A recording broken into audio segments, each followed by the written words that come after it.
আফগানিস্তান ইনিংসের ৩১তম ওভারের ঘটনা ছিল সেটি।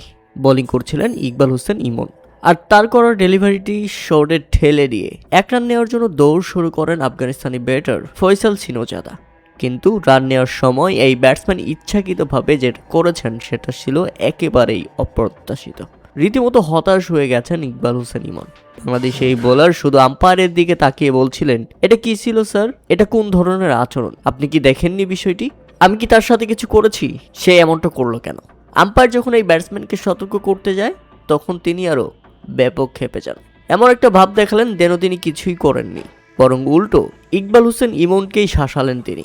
তবে ধাক্কা দেওয়ার প্রতিশোধ কিভাবে নিতে হয় সেটা দেখিয়ে দিয়েছেন ইকবাল হোসেন ইমন। সেঞ্চুরি তুলে নিয়ে আফগানিস্তান সেই ব্যাটারকে ফিরিয়ে করেছেন সেই অসাধারণ উদযাপন।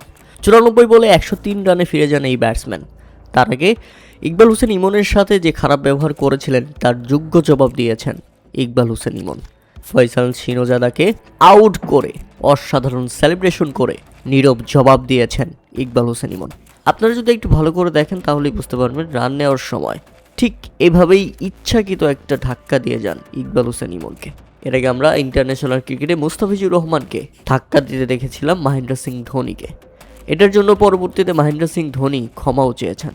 কিন্তু আজকে আফগানিস্তানের এই ব্যাটার যা করেছে সেটাও ছিল একেবারে ইচ্ছাকৃত।